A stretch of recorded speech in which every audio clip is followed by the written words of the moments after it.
It happened again. In the midst of the dream, I awakened, sweating profusely with a crippling sense of fear and sorrow. My body aching and hands trembling, my eyes bloodshot and heart pounding. My dick is hard, and my pants are filled with a freshly ejaculated jizz.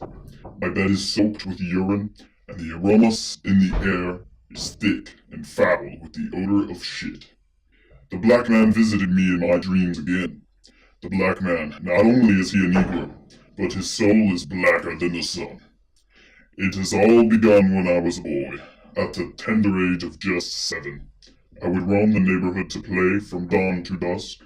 I would often discover secret locations around town, places hidden from the public eye, places where I could be safe, places where I could escape from the horrors that were the reality of my childhood. One of my favorite locations was a small mountain. It was a small hill off the side of the street where the water from the floods would drain. It was my home to many snails. Down the hill was an open space surrounded by an impenetrable fortress of trees, a safe haven for the scared little boy that I was. I would visit Snail Mountain rather frequently for the next few years of my childhood. Sometimes alone, sometimes with my little faggot friends. It was always a safe place to escape and play. A world where I could live in my imagination as if it were a reality. It was glorious and grand. Then one day, at the age of 12, Snail Mountain became not a place of sanctuary, but a place of horror. It was a cold November day. The sky was gray and the rain was heavy. My father had just attempted to murder my mother with a knife into the back. So I went to my place of solitude. I wanted to escape. I wanted to be safe. I wanted to be alone. But there will only be water if God wills it. And God thirsted that day not for water, but rather for blood. As I arrived at Snail Mountain, stepping ever so carefully down the hills of the rocks and shattered concrete, being careful to avoid murdering any of its native snails with the thunderous stomps of my feet, I felt this chill that sent shivers down my spine. It wasn't the weather though, this was different. But how? I didn't know then, so I continued my descent down Snail Mountain. That would prove to be the worst mistake of my life. I finally reached the bottom of Snail Mountain. Out of the corner of my eye I saw a shadowy figure move swiftly.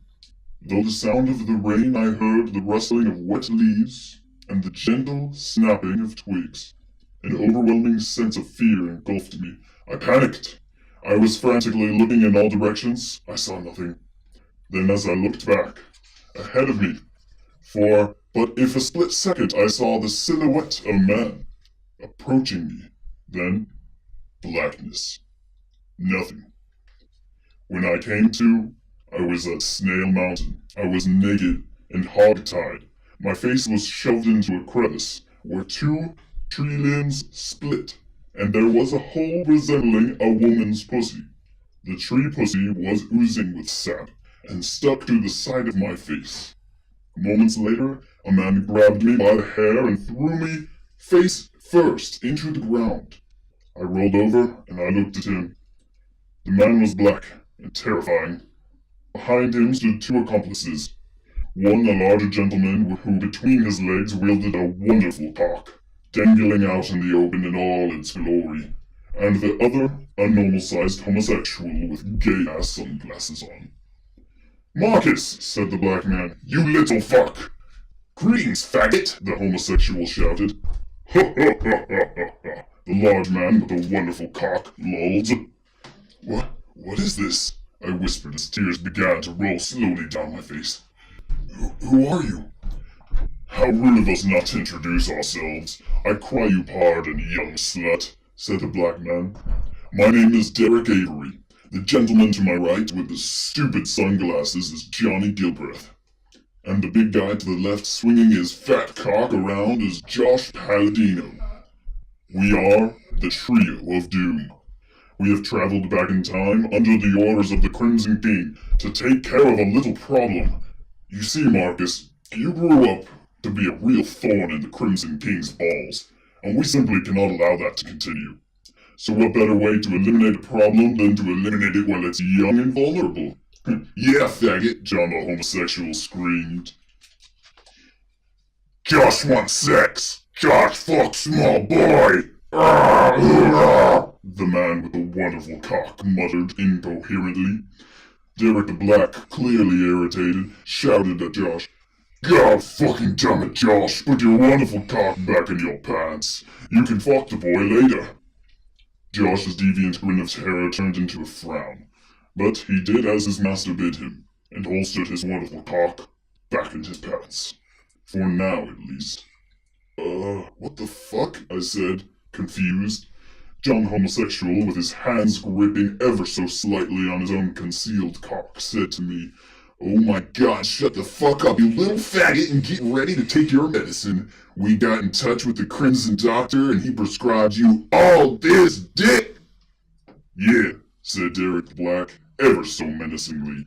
But we're not savages, we're gentlemen.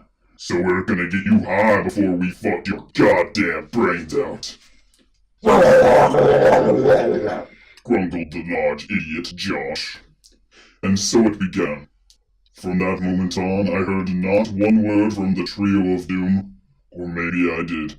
Probably I did. I don't know. John the homosexual put 2 syringes loaded with a clear substance from his pocket. He broke the pointy needles off the syringes and then asked, You ready for some meth butt rockets, faggot? What? I asked. Grr, grr, grr, umsies, said the man with the wonderful cock.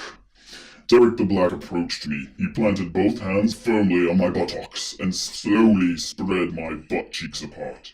He stuck his nose up my ass and inhaled deeply, taking in my anal scent, quivering with immense pleasure as he did so.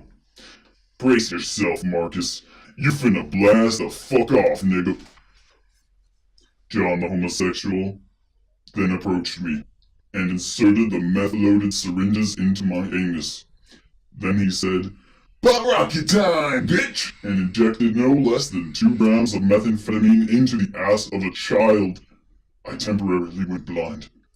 I began to see sparkles and stars and colors all around me. My vision was blurry, my heart was racing, and my head was spinning. My dick was hard as a rock, and I was ejaculating what limited amount of jizz my young body was able to produce at that time. When I finally regained my consciousness, Derek the Black once more approached me. He grabbed me by the hair and yanked me up to my feet. He dragged me over to a tree and bashed my head into it. A flap of flesh was now dangling from my forehead, and blood was gushing down my face into my eyes, blurring my vision furthermore. He turned me around, slammed my back into the tree, and bashed me in the mouth with a rock, knocking 5 of my front teeth completely out, and shattering 3 more. I was now choking on the blood, struggling to breathe. From his pocket he pulled out a knife, and with it he carved a cartoonish penis into my chest. The mark of the faggot, John the homosexual said with a devilish grin. Aroused by violence, Josh the imbecile once again revealed his wonderful cock, and began masturbating feverishly. He shouted as he beat that cock raw. Then Derek the Black and John the homosexual both pulled their cocks out simultaneously, and they began to masturbate like wild goddamn animals. Josh's cock may have been the most wonderful, but John's was largest by far, and Derek's was easily the blackest of the 3.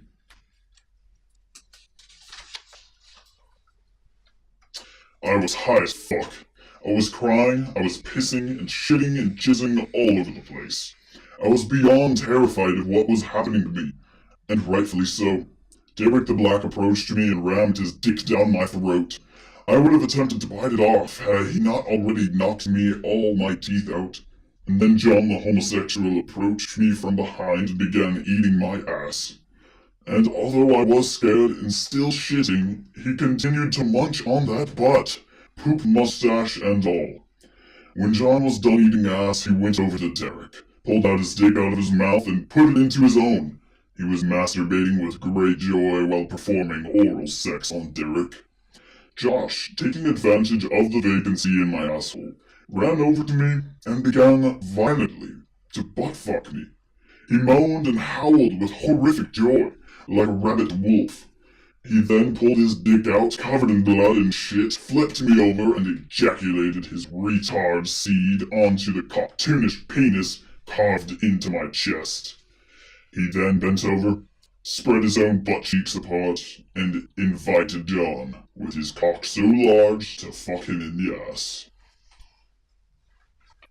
Various acts of homosexual sex, torture, and child molestation went on for what felt to me like an eternity.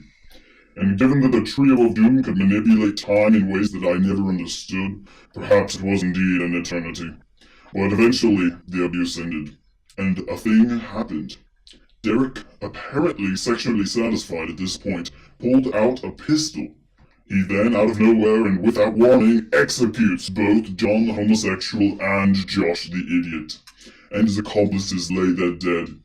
He looks me directly in the eyes and says, "This is only the beginning, Marcus.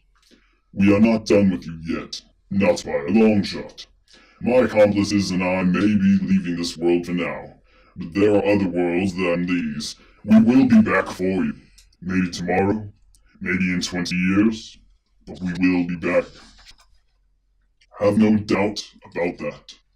I'll visit you in your dreams before I visit you for real, and when you finally do start having those dreams, just know that the horror is near, and know that what you go through at that time will be 1,000 times worse than what you went through today. So be ready till we meet again, Marcus." Then Derek put the gun to his temple and pulled the trigger, leaving this world, for the time being at least, to join his accomplices in the Trio of Doom. I never spoke of the events that took place this day to anyone. I tried, although unsuccessfully, to purge any part of this day from my memory. I tried to forget. I tried to move on. I tried to live. But I failed. I failed to live. And now the black man is visiting me in my dreams again. And now the bad things are going to happen again, and I'm going to have to face my fears again.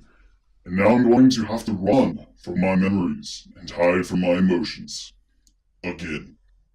And now I'm going to be unhappy. Again. And now I am scared.